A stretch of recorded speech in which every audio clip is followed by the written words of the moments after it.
Welcome, ladies and gentlemen, to round 5 of Halloween month, right here on Reaction and Review UK. Now, so far, we've gone through the basic archetypal Halloween/horror characters. We've had the vampire, the mummy, the werewolf, and the zombie. Now, truth be told, I was trying to find a movie starring the creature, or to give it another name, Frankenstein's monster, and unfortunately on YouTube and in my DVD collection I couldn't find any. So I went for another archetypal character. The Ghost. Now, it came down to a tie between 3 different movies to cover. Ghost, starring Patrick Swayze, our movie in question today, and Casper. Yeah, I think I made the right choice. So, up for review today, please don't say his name 3 times, BeetleJuice.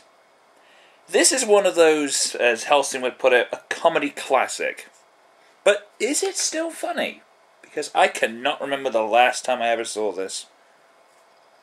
Technically, it's not really a Halloween movie, but it has ghosts, it has monsters. Good enough for me. With that in mind, everybody, grab something to drink.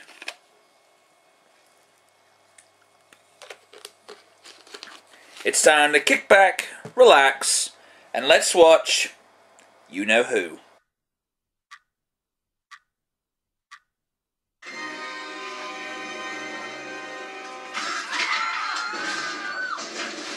Lesson learned, everybody. If you want to go to the store, walk.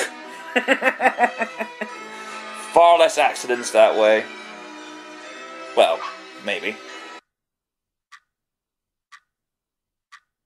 I like it how Michael Keaton has pretty much played Batman, and now he's playing the Joker.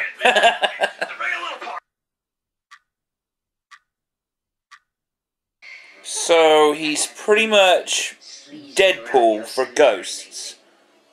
Works for me.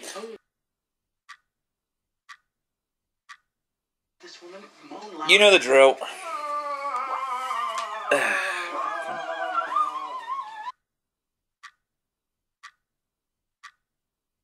I saw some ghosts. It's a little private joke that Lydia and I share. Wait till she tells you the one about Dracula. Just today. Just today.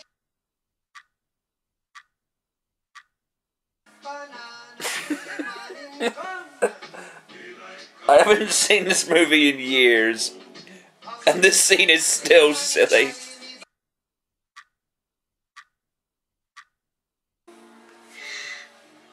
I am utterly alone. Lydia Deetz, one of the earliest cinema emos.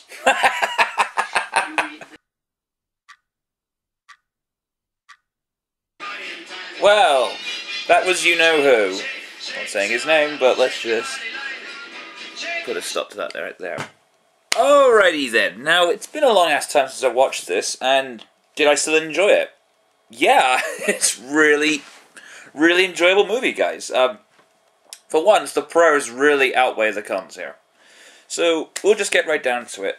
Lydia, who was played by Winona Ryder, I actually liked her. I mean, she kind of went into the sort of the stereotypical, like, gothic, emo-y kind of stuff with the whole suicide note, but apart from that, one of the movie's biggest strengths is they don't overuse things, and with her, I mean, you could sort of get the impression, yeah, she was into all that new age gothic sort of stuff, but they didn't, you know, cram it down your throat. Because I've seen a lot of comedy movies that kind of make fun of things, and they overdo it. What I'm trying to say is, like, at some point you go, okay, I get it, you're a goth. But with Lydia, it didn't really feel like that. And by the end of the movie, she kind of mellowed out, and she ditched all the weird outfits. But I have to say that the outfit that You Know Who gave her was, yeah, I kind of like the whole red with the weird sticky-uppy hairs. It was also the look they used in the cartoon series as well, which was pretty good. The visual effects of this movie still look very impressive. I mean, it's all this crazy Tim Burton stuff, but yeah, it's just like you have a good time watching this. It's kind of like the craziness he took from, say, Batman Returns, but he toned it down a little bit. I mean, because that was Batman Returns' biggest problem, was it was just over, you know, it's too Tim Burton-esque, if that makes sense.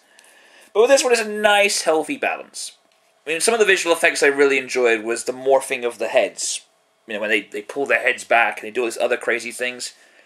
I mean, some movies do look aged, and when you watch it, the effects look a bit dull. But this one, I still like the effects. I mean, for a 1988 movie, it still looks the part.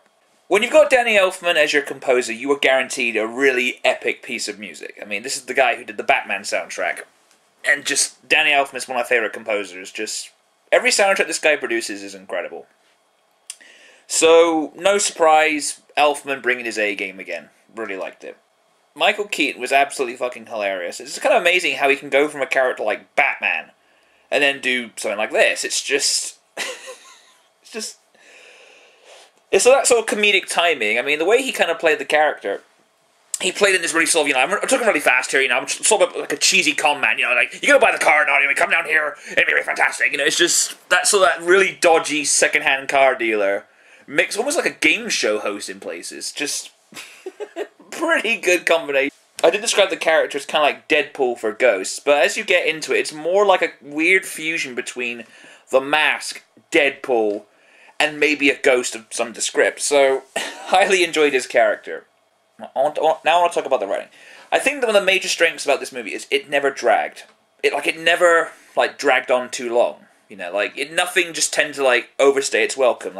They have one scene, it did everything it needs to, move on to the next scene. Does everything it needs to, move on to the next scene. You get the idea. Because you watch some movies where a scene will just go on. And you sort of start looking at your watch. I mean, I'm not a good example, but in Meet the Spartans, the whole pit scene where they just kept kicking people into the pit. Okay, I get it. You're making fun of 300. I get it. I want to quickly talk about the humour. The humour in this movie is brilliant. I mean, I know Tim Burton has done comedy movies, but I think this is my favourite comedy movie he's made. Just the goofy humour, Michael Keaton's characters, rapid-fire jokes, it's hilarious. One of the major strengths is it didn't use Michael Keaton's character too much. You only saw him when you needed to see him. If the whole movie was just him all the time, I think that pretty much would have gotten unsavory and boring. I mean, he shows up, he does a quick little joke, and then he's gone. And then we're back to the family again. So it's kind of in a similar vein to a Godzilla movie or a monster movie, where you only see the creature when you need to see him. And I guess in this regard, it's the same kind of thing. And that's something I like. I mean, less is more, after all. I think one of my favourite scenes in the whole movie is that Dayo scene. Absolutely fucking bonkers, and it's just... You could tell they're having a good time with this movie. They kind of reused the scene again with Winona Ryder. I don't know what the exact song was called, but she's singing that weird thing while floating in midair, so that was good. We'll just go over the pros real quickly. I like Winona Ryder's character. It wasn't too stereotypical, but it does everything it needs to. Visual effects, where they morph their faces and all everything. Yeah, I liked it. Really good music. Then again, you got Danny Elfman as composer. You're guaranteed something good. I really like Michael Keaton. Absolutely hilarious. The writing, pretty spot on. Humour. Some of the jokes may not make you laugh, but I couldn't stop laughing at this. It only used Michael Keaton's character when necessary. The Dayo scene, and it never really dragged on for me. Gonna move into the cons now, and I only have two major complaints with this movie. Catherine O'Hara, who was Lydia's mother. Now, I love her in Home Alone and Home Alone 2. She sold that part for me. But in this movie, it felt like she was playing that character if she was a pretentious arty arsehole. And it didn't work for me, guys. I mean, the character was annoying. I think that was kind of the intent. She's supposed to be annoying, but the problem was, even though she's supposed to be, the Deeds, I think it was, Lydia's mom and everything, all I could really see was Kevin's mum from Home Alone. I guess that's what happens when you have a role that's so iconic. It's kind of like when I was watching Sherlock Holmes. Oh, look, it's Iron Man. And Glenn Shadix. Now, I know he also played, I forget his name, but he was in Demolition Man, the whole, greetings and salutations. What was his... I forget his name. It'll come to me later, or I'll look it up later, but... Yeah, it was just... Again, it's just one of those performances, when a person leaves such an imprint on a performance, you look at it and go, oh, look, it's that guy from that other movie. It's kind of what was happening, but I just didn't, It felt like he was playing the same character again. But in this case, he's not a futuristic assistant, he's more like a fashion art guru, stereotypical gay man thing, which Hollywood really needs to stop doing now. Because I'm kind of getting tired of that. So the cons, just two characters I didn't really like. Overall, I really enjoyed this movie. It's a good Halloween movie to watch. if you're in the right mood for it. I know some people don't like this movie, and that's fair enough, but personally, you know, I enjoyed it. Then again, I like Batman and Robin. Yeah, bite me, everybody. So, yeah, highly recommend you guys check this out. There was rumors of a sequel, but then again, I don't think a sequel would do this movie any justice, because there are some movies that are not meant to have a sequel, and this is one of them. You can find this movie really cheap as chips off of any good DVD website, like Amazon and Play.com, for example. You could probably find this on Netflix. And maybe it's shown on TV every now and then. But, again, repeating myself, but highly recommend you guys check this out. We have one more movie to go, ladies and gentlemen. And you need a clue as to what it is? Use the last 5 movies as a sort of indication to help light your way. Until next time, everybody, this has been Random saying take care. And I'll see you all in the near future. Peace. I know the recipe. It's gonna be scary.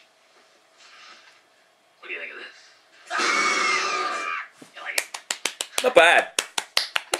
7 out of 10 for effort. Not bad.